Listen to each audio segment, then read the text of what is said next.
hoje vai ser sobre execução de projetos de pesquisa. Nós vamos ver como que nós podemos executar um projeto de pesquisa e todos os seus detalhes, né, durante essa execução, em todas as etapas. Então, o primeiro slide, né, ele fala sobre as etapas de um projeto de pesquisa. Essas etapas, elas podem ser aumentadas, né, ou suprimidas, mas a grande maioria, quase todos os projetos de pesquisa possuem. Então, a primeira etapa é aquela que vocês estão fazendo, que é a redação. A redação, ela é uma etapa importantíssima no projeto de pesquisa e muitas vezes a gente não tem tanto tempo para fazer uma boa redação e isso depois se reflete no produto final do nosso projeto de pesquisa. Uma vez que, se nós não prevemos determinada etapa dentro do projeto, nós não conseguiremos executá-lo.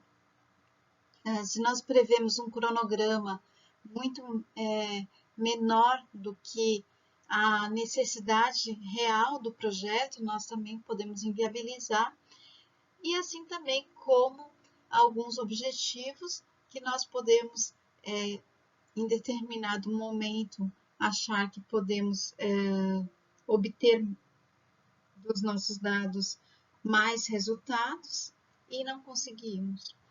Então, a redação é uma etapa extremamente importante, tem que ser muito bem delimitado, muito bem embasada cientificamente, através de artigos científicos, de revisão de bibliografia constante.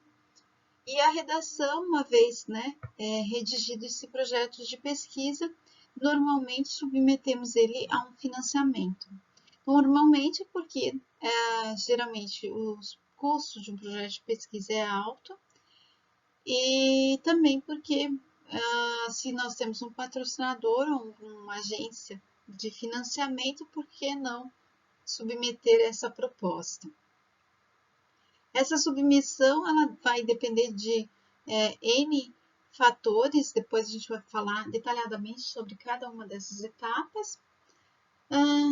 O passo seguinte, então, seria autorizações e comitês de ética, que são as demandas necessárias para a autorização do projeto iniciar, né? A aquisição de materiais, muitas vezes nós precisamos de equipamentos também que possam ser adquiridos através de um financiamento, outras vezes são apenas material de papelaria. A validação de protocolos, né? Porque muitas vezes aquilo que está escrito na literatura nem sempre reflete na nossa população. A ida a campo, propriamente dita, ou seja, as entrevistas, a aplicação de questionários, a observação de fenômenos e também a ida ao laboratório, que é onde serão realizados alguns experimentos, se esse for o caso da natureza do projeto. A tabulação de dados, que são os dados primários, os dados brutos da minha pesquisa, né? Vou repassar os dados as respostas dos meus questionários para planilhas e transformá-las em dados que possam ser analisados através de softwares, a gente vai ver por aqui hoje, e a apresentação dos resultados via divulgação científica. Então, os órgãos de fomento, ou o órgão de fomento, é uma agência de suporte financeiro a projetos de pesquisa e pode ser tanto pública como privado, né? Hoje nós temos bastante agências privadas e são também bastante importantes, porque nem sempre a gente pode contar com o público. Em geral, há lançamentos digitais para apresentação de propostas, independente se é público ou se é privado, normalmente se tem um edital que abre, né, esses editais, eles são específicos muitas vezes para determinadas doenças ou determinadas causas, mas às vezes também pode ser universais, como os editais da maioria dos órgãos de fomento público, né? Então, sem viés de interesse. Então, e viabiliza o projeto de pesquisa, porque é através de um órgão de fomento, através de um financiamento, que se pode, então, conseguir o financiamento para a aplicação do seu projeto de pesquisa. Muitas vezes o projeto ele sai tão caro, vamos imaginar que nós queremos produzir determinado óleo essencial. O custo é muito elevado da produção de um óleo essencial, porque eu preciso ter uma área para determinada planta se desenvolver, eu preciso fazer a rentabilidade, né, do óleo pode ser muito pequena em relação ao tempo de preparo, enfim. E isso tudo demanda de equipamentos, né? Então, eu preciso de um financiamento. Alguns exemplos de financiamento, então, nós temos no Brasil o CNPq, que é o Conselho Nacional de Pesquisa, e que fornece um fomento básico praticamente a todas as pesquisas no Brasil, em todas as universidades. CNPq também fornece bolsas a estudantes em todos os níveis de graduação, pós-graduação, né, mestrado, doutorado, pesquisadores, né, pós-doutorado. A FAPESC é uma fundação de amparo à pesquisa. Isso existe em todos os estados. Aqui em Santa Catarina se chama FAPESC. Então, ela tem uma porcentagem do PIB pré-estabelecido, o PIB do estado. E esse PIB pré-estabelecido é repassado, então, para fomentar projetos de pesquisas. E esses projetos de pesquisa são selecionados também através de editais.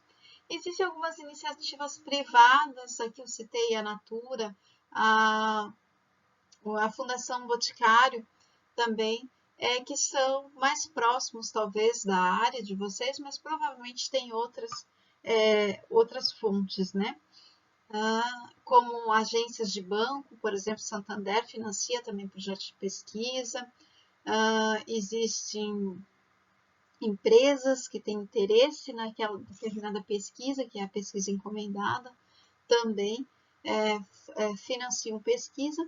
E aí também algumas alternativas internacionais, como o NIH, que é o Instituto de Saúde Americano, e a Fundação Bill e Melinda Gates. Então, desculpa, o slide. A Fundação Melinda Gates, então, são fundações importantes que fomentam a pesquisa para alguns países em desenvolvimento ou já início de desenvolvimento, como o do Brasil, e também abrem chamadas anuais, normalmente para áreas específicas. Por exemplo, acho que esse ano, se eu não estou enganada, é para pesquisas com crianças e adolescentes. Então, assim, nós temos diversos órgãos de fomento. Uma outra etapa da execução do projeto de pesquisa é a autorização dos locais de pesquisa. Isso demanda uma burocracia considerável e é essencial. Sem autorização do local da pesquisa, onde será realizada a pesquisa, você não pode inicializá-la. Então, há necessidade de uma carta de anuência para adentrar a pesquisa no local que será realizada. Por exemplo, uma escola, né? Digamos que eu queira fazer um estudo com 100 crianças de uma determinada escola. Eu vou precisar, então, da anuência do diretor para que eu possa adentrar a escola e fazer a pesquisa com esses estudantes. Se esses estudantes forem menores de idade, eu também precisarei da autorização dos pais, né? E também de uma carta de assentimento do estudante, se esse estudante ele já tiver grau de discernimento. Então, se, por exemplo, ele for acima de 12 anos, ele não tem idade ainda para assinar, né, legalmente, mas ele também pode ter o direito de dizer não aceito ou concordo em pesquisar. Então, a esse documento se chama termo de assentimento. Mas, de qualquer forma, o consentimento dos pais é o mais válido, né? E normalmente é o que é utilizado. A autorização também, ela depende, então ela deve ser assinada pelo representante legal da instituição, ou então, né, nas cartas de anuências, pelos pais ou pelos estudantes.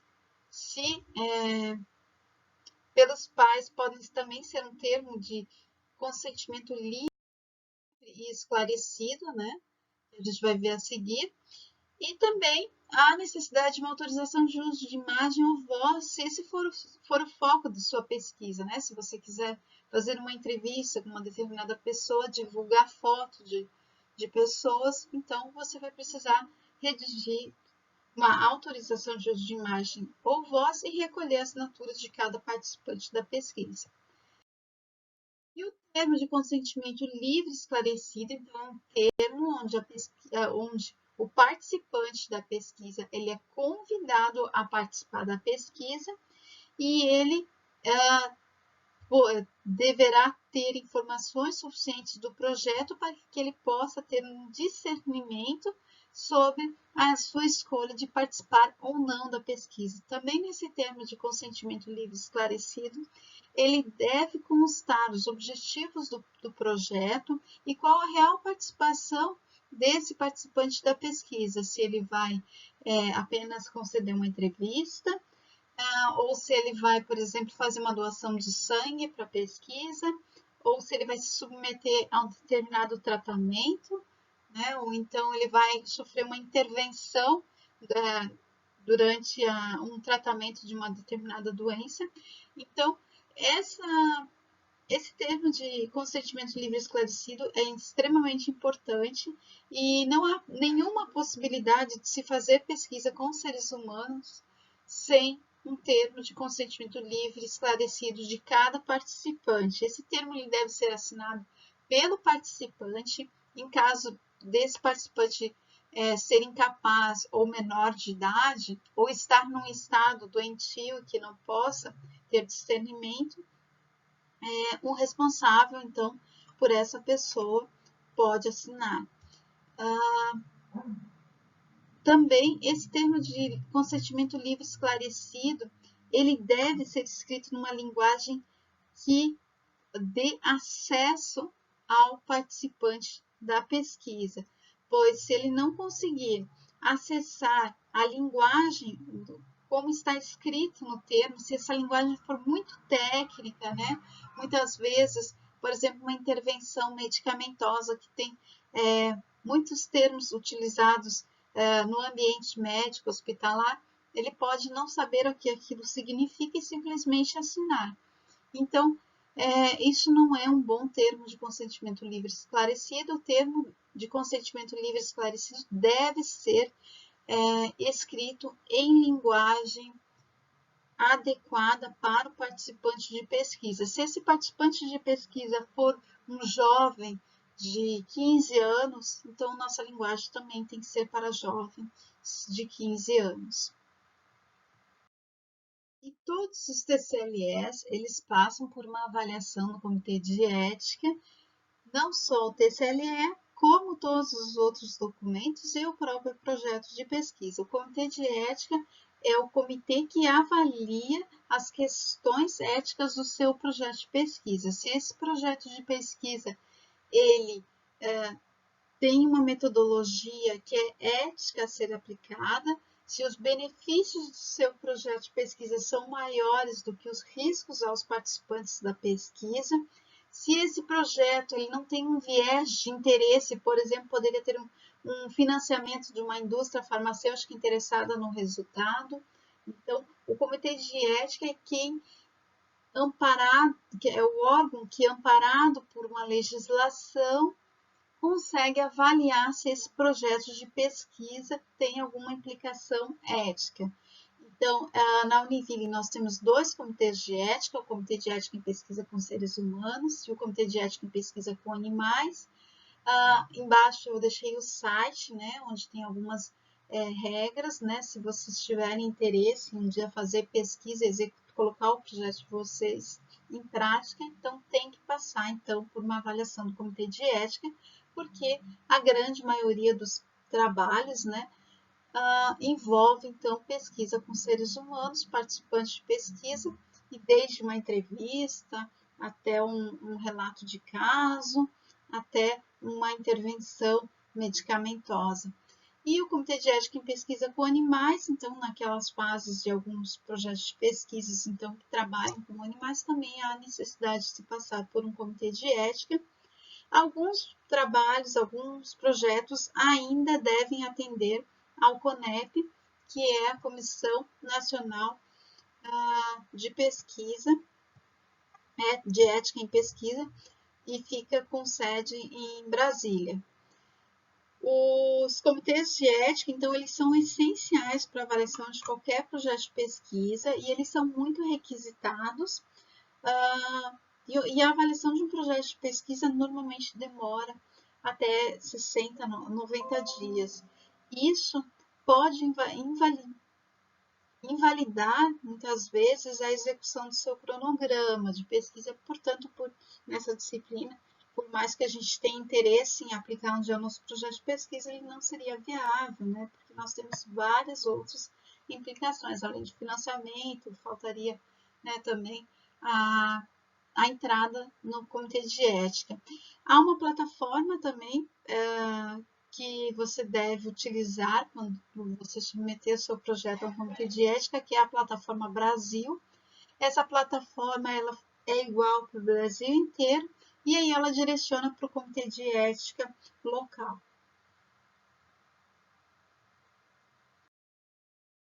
A validação de protocolos é também uma das etapas mais importantes do projeto de pesquisa, porque muitas vezes você encontrou um protocolo numa determinada literatura, mas muitas vezes não é aplicável à sua população, à sua região, à sua realidade. Então, para a validação de um protocolo é necessário a realização de um teste piloto que deve refletir a aplicação do projeto de pesquisa como um todo e é feito com apenas um determinado grupo, né? E esse grupo ele deve ser representativo da amostra maior, que será feita logo após.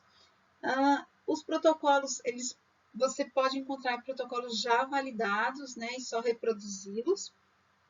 E dentro desses protocolos também estou falando de questionários, né, que são instrumentos de pesquisa que podem ser aplicados para determinadas áreas, assim como escalas, né, escalas de dor, por exemplo, escala de de gravidade de doenças, uma escala de status funcional, né, após um trauma.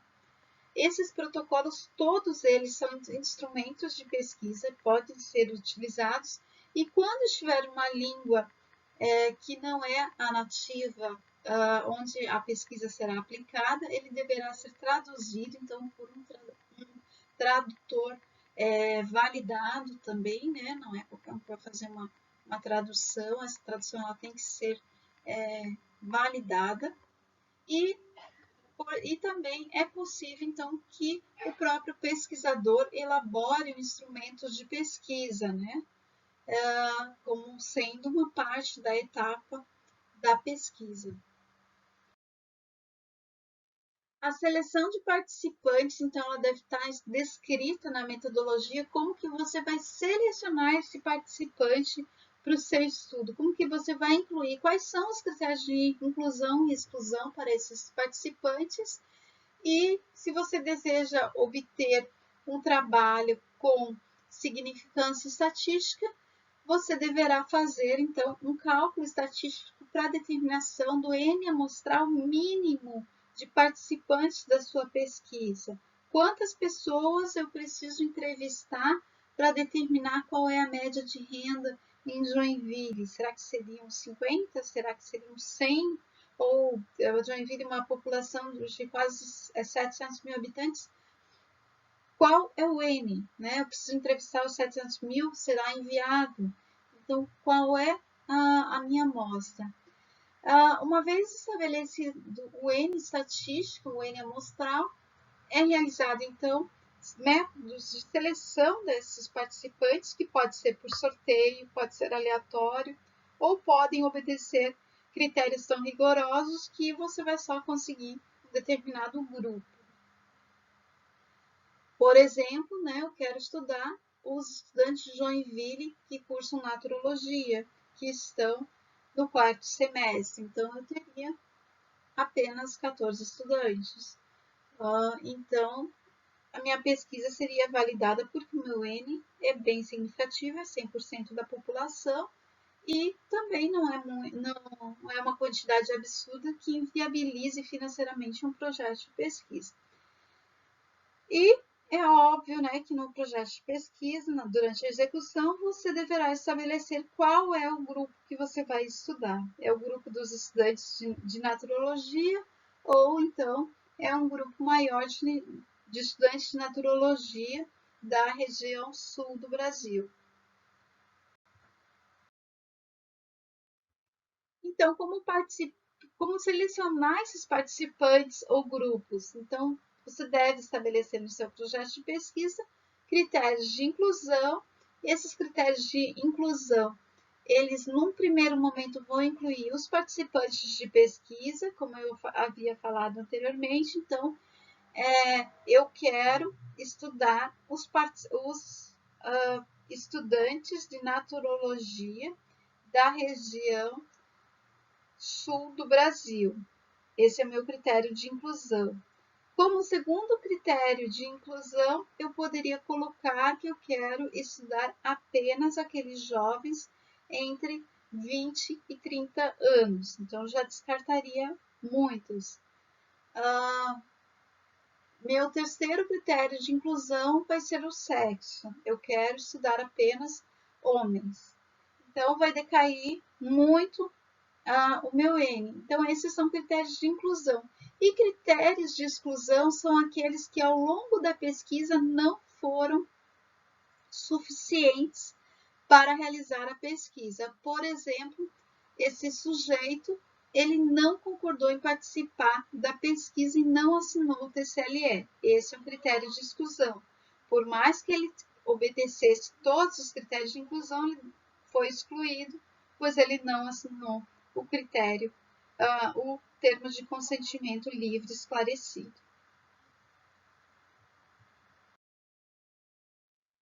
Aí a gente entra numa outra etapa, que é a classificação dos tipos de pesquisa. Então, inicialmente, já na redação, você deve notar qual é o seu tipo de pesquisa, qual é o tipo, como pode ser classificada a sua pesquisa. Então, a pesquisa ela pode ser classificada de acordo com os fins, que são os objetivos, e também de acordo com os meios, que são os procedimentos e técnicas. Então, de acordo com os objetivos de sua pesquisa, elas podem ser tanto exploratórias, quanto descritiva, quanto explicativa.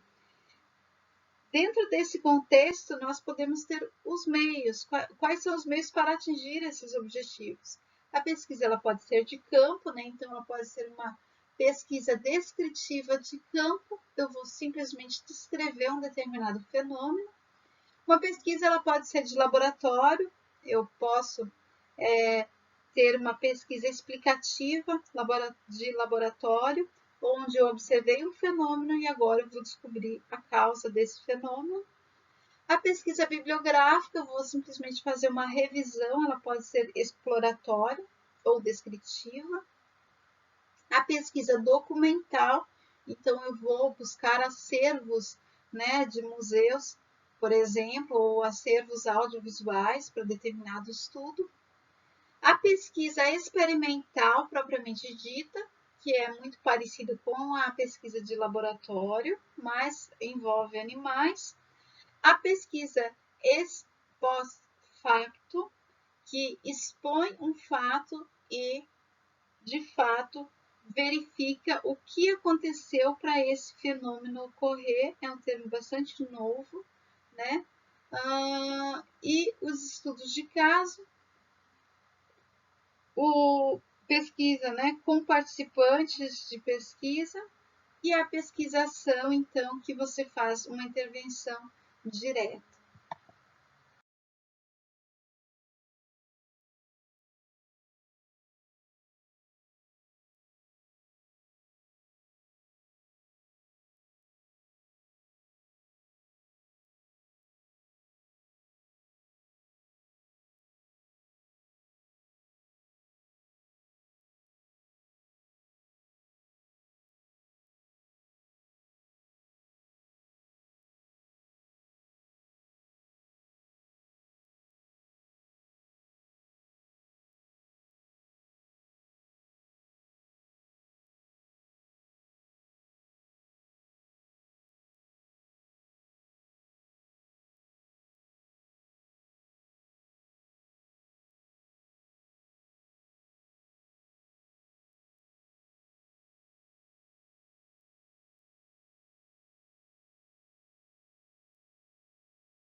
E aí, falando sobre fases de ensaios clínicos ou pesquisa bem aplicada para ensaios clínicos, então, como vocês trabalham numa área que deve propor, normalmente, né, acho que vocês têm muita vontade de propor métodos alternativos de tratamentos tradicionais, então eu trouxe aqui as fases de um ensaio clínico, como um exemplo, né, também de tipos de pesquisa, que é um tipo um pouco diferenciado por ter várias etapas.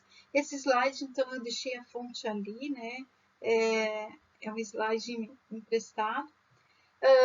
Então, a fase do ensaio clínico, ela tem uma fase pré-analítica, mas antes da fase pré-analítica, a gente tem a descoberta de determinada molécula, né, ou determinado composto.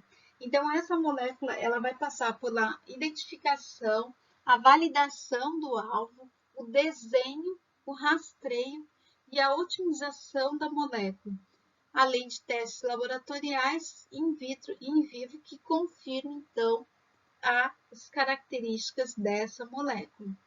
Depois dessa fase, é passado para a fase 0, que é a fase pré-clínica, onde se estuda a toxicologia, a viabilidade de segurança do uso dessa determinada molécula, a formulação inicial, a farmacocinética e a farmacodinâmica. Já na fase clínica, ela pode ser descrita em 3 fases, né? A fase 1, que é o recrutamento então, de voluntários saudáveis, com duração muito curta, uma avaliação do perfil de segurança, avaliar a absorção, distribuição, metabolismo e eliminação.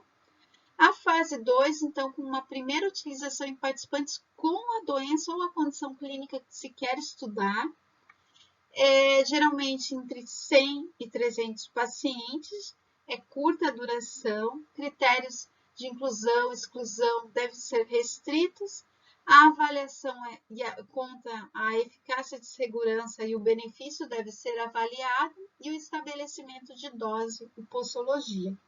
Na fase 3, então, você aumenta a população, então, para que ela seja mais abrangente, em torno de 1.000 a 3.000 participantes, dependendo do estudo. Os critérios de inclusão, eles devem ser mais próximos da vida real, e muitas vezes, então, estudos multicêntricos, né? Se eu estou estudando um medicamento, é necessário que esse medicamento ele sirva para qualquer população no mundo. Então, e muitas doenças estão associadas, né, a etnias. Então, há determinada há necessidade de se fazer estudos que sejam multicêntricos, com mais de um centro de pesquisa. Eu faço um estudo aqui em Joinville, outro no Rio Grande do Sul e outro lá no Nordeste, por exemplo, em Fortaleza. Então, isso tudo então para confirmar a eficácia, as interações e contradições ao longo prazo, então, da determinada molécula que a gente descobriu lá no início. E aí, então, a fase 4, então, que prevê ensaios e pós-autorização de introdução no mercado, né, desse medicamento, a avaliação da segurança a longo prazo e a identificação de acontecimentos adversos, que são os efeitos secundários, os efeitos colaterais, que devem ser raros. Então, esse é só um exemplo de como validar, então, um ensaio clínico. Então, se vocês estão pensando em utilizar, né, e propor uma metodologia para um método alternativo de substituição de tratamento, então vocês devem saber muito bem essas etapas. A próxima etapa, então, da execução desse projeto de pesquisa seria a ida a campo ou ao laboratório, dependendo da natureza do projeto, então, onde será realizada a aplicação propriamente dita da metodologia da pesquisa, então, através de experimentos, né, que foram formulados com apoio à revisão de literatura, ao referencial teórico, e muitas repetições, se forem experimentos, devem ser tudo feito em replicadas, e se forem muitos participantes a fazer entrevistas, também você vai repetir a aplicação dessa metodologia em diversos pacientes ou outros participantes. Por fim, nós teremos então uma tabulação de dados, onde nós iremos então selecionar todos os dados brutos que a gente obteve dos nossos resultados. Esses dados eles não vão ser inicialmente processados, né? Se eu pego, por exemplo, uma entrevista com 50 questões, a primeira coisa que eu tenho que fazer é abrir um banco de dados, né? Pode ser uma planilha Excel, dependendo do tamanho, do volume de dados. Então, é abrir essa planilha Excel, digitar todos esses meus questionários e criar o meu banco de dados para que eu possa, então, ter eles tabulados e que seja fácil, né, de uso. Então, entre a tabulação de dados estão a confecção de tabelas, que pode ser feito, né, através do Excel, pode ser feito através de softwares específicos para aquela determinada pesquisa, pode ser feito em outro programa qualquer, né? Eu estava tentando lembrar o nome de um programa, mas acabei me esquecendo. Mas a confecção de tabelas, então, ela depende do uso de qualquer programa que seja editável e que também tenha capacidade para armazenar todos os seus dados. Se você pensa em fazer um projeto por 10 anos, há de se pensar, então, um planejamento de onde eu vou digitar os meus dados brutos, porque esses dados eles são o teu tesouro, né? O maior tesouro. Se você perder eles, você perde toda a sua pesquisa. Então, eu tenho que prever que daqui 10 anos, será que essa planilha Excel vai abrir nos computadores? Ou será que eu vou ter que salvar em 2 anos para que eu possa atingir, então, uma proteção segura dos meus dados? Aliás, é um outro tema, tá? A gente pode falar sobre isso outro dia também, que é a proteção de dados brutos, né? A proteção de dados é extremamente importante no projeto de pesquisa, tanto a parte bruta, né, de pesquisa com os participantes, tanto a inovação da sua pesquisa, né? Se eu estou desenvolvendo um produto novo, se eu estou desenvolvendo um protocolo novo, então isso tem que tomar muito cuidado, né? Porque a pesquisa ela tem os seus créditos, né? Não é de qualquer um, não é tudo público. E também os dados do participante da pesquisa também não é público. Ele cedeu apenas para você fazer a pesquisa com ele. Então tem que tomar muito cuidado nessa confecção de tabela e nesse banco de dados que tem que ser seguro. Então, e seguro a gente imagina ele se pegar fogo, se eu vou conseguir recuperar, né? As gravações também, né? Muitas vezes a gente faz pesquisa com entrevistas, essas entrevistas são gravadas e essas gravações, então, também têm que ser organizadas para que eu consiga ser catalogadas, né, no registro audiovisuais, tanto as gravações em filme quanto som áudio e tanto o registro fotográfico, ele deve ser catalogado para que você rapidamente consiga, então, localizá-lo dentro dos seus registros.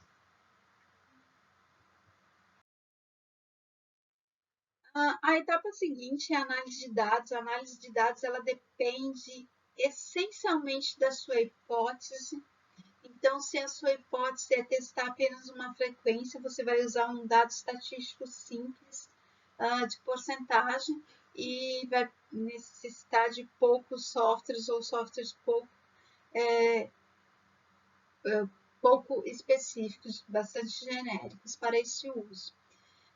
Mas, dependendo da sua análise, há necessidade, então, de softwares específicos e com um alto grau de estatística, né, uma estatística fina, um refinamento estatístico para que você consiga obter os resultados da sua hipótese de pesquisa.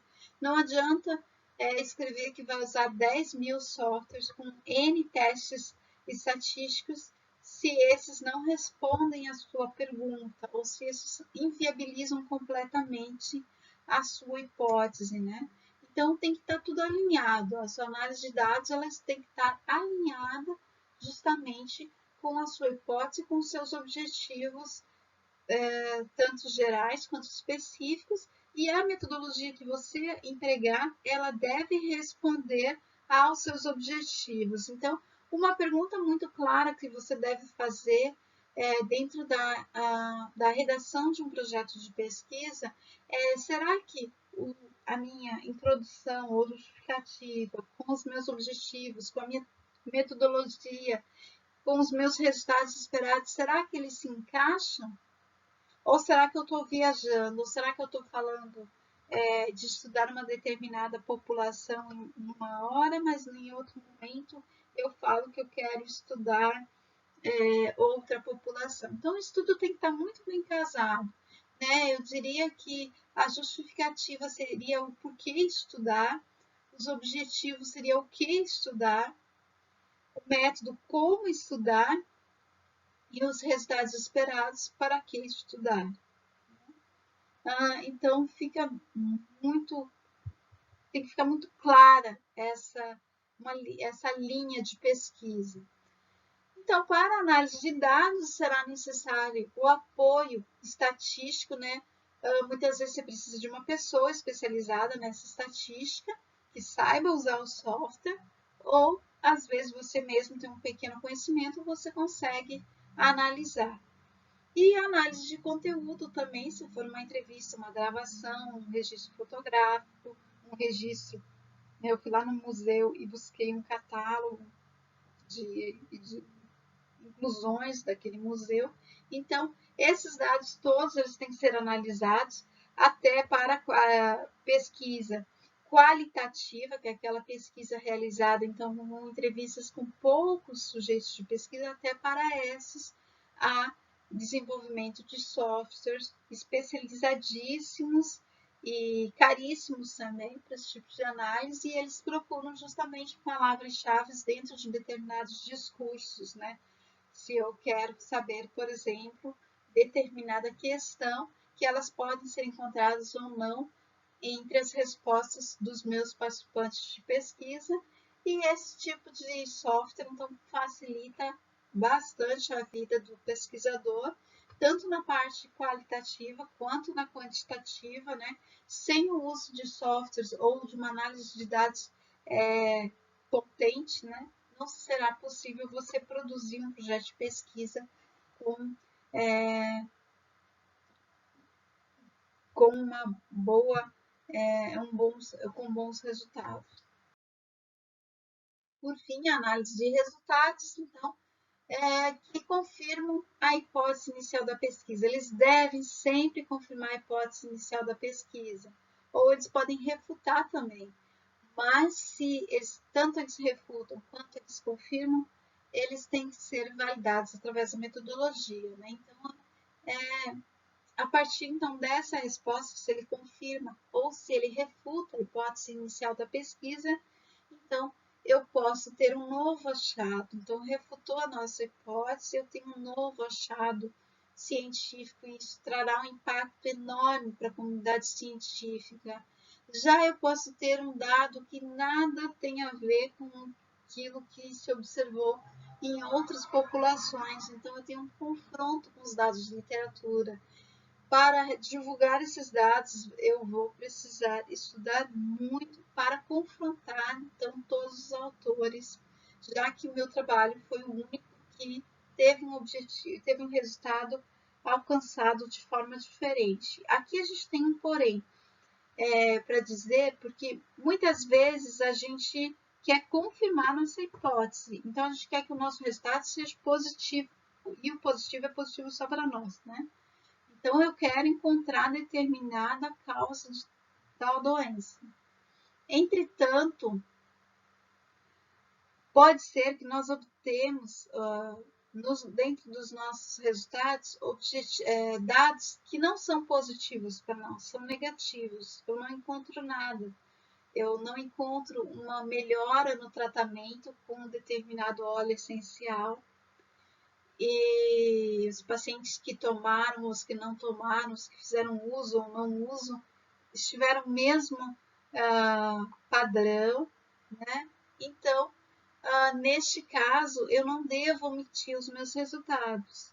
eu devo sim dizer que minha hipótese estava errada e confrontando com a literatura, era isso mesmo que eu esperava, ou não, o meu trabalho ele tem um limite, e dentro desse limite, que pode ser a população estudada, pode ser uma especificação da metodologia, dentro desse limite eu não iria conseguir os resultados dessa forma. Então, há necessidade de aumentar o número de estudos para que esses dados, então, sejam validados. Então, a análise de resultados é extremamente complexa, né?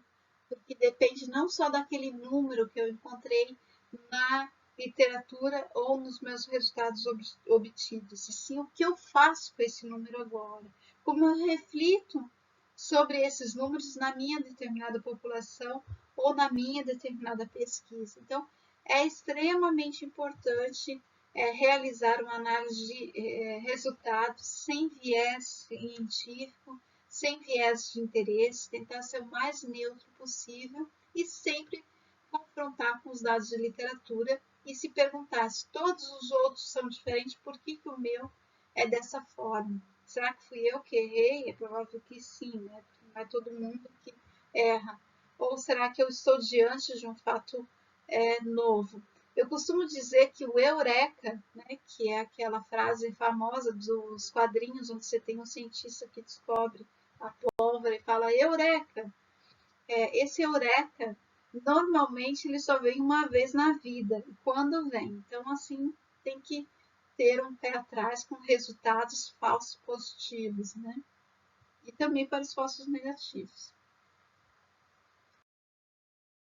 E aí, por fim, finalizando a nossa aula, a última etapa, então, de um projeto de pesquisa é o contemplamento do pesquisador através da divulgação científica. Então, a divulgação científica, ela pode envolver a publicação de artigos, a publicação de livros, a apresentação em congressos e a produção de material audiovisual. Todos eles são resultados da pesquisa. Esses resultados eles podem ser parciais ou integrais, né? Um artigo científico normalmente é um resultado parcial da sua pesquisa, mas a publicação de um livro já é pode ser até várias etapas desse projeto.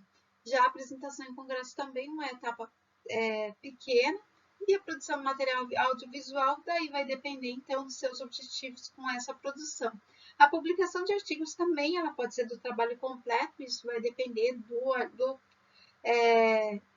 da força, né, desse artigo, porque nós temos hoje uma classificação brasileira, né, e também existe uma internacional, do nível de artigo, da publicação. Então, nós temos artigos ditos como A1, A2 e B1, B2, C1, C2 e assim sucessivamente. Então, quanto mais próximo do A, melhor é a pontuação daquela revista. E aí você tem grandes revistas como a Science, como a The Cell, como a Nature, etc., que são revistas extremamente difíceis de publicar, uma vez que elas atingem o mundo inteiro e as pesquisas publicadas nelas são realmente inéditas, fantásticas, então de uma magnitude de experimento muito refinado. Mas existem outras revistas que não são tão exigentes, né, mas também têm seu valor, e aí a gente deve procurar, então, qual é o melhor para os nossos resultados, ser ambicioso, sim, mas também não podemos ser inocentes, né? Não podemos achar que a gente descobriu algo imprevisto. Então, a gente sempre tem que estar com o pé atrás nesse sentido para que a gente consiga, então, obter bons projetos de pesquisa e que os dados divulgados, eles honrem, né, o nosso trabalho, que eles sejam fidedignos, que eles não sejam mentirosos, né, e não ilusionistas, ou então cheios de viés de interpretação ou de interesses. Então, que os nossos resultados sejam sempre limpos, claros, né, e feitos, então, através de uma pesquisa científica séria. Então, mais ou menos o que eu tinha para dizer para vocês era isso. Na aula de hoje também eu gostaria que vocês aproveitassem o momento para esclarecer todas as dúvidas da próxima atividade que vocês vão apresentar semana que vem, né? Essa atividade que foi lançada semana passada, que é a entrega, então, daquelas etapas da pesquisa, né? A justificativa, a hipótese, problemas e objetivos. E também tem alguns também que não definiram ainda o tema, né, da pesquisa, então aproveitem essa aula para a gente buscar isso. Eu vou ficar o tempo todo com vocês, auxiliando nessa busca, tá bom? Muito obrigada.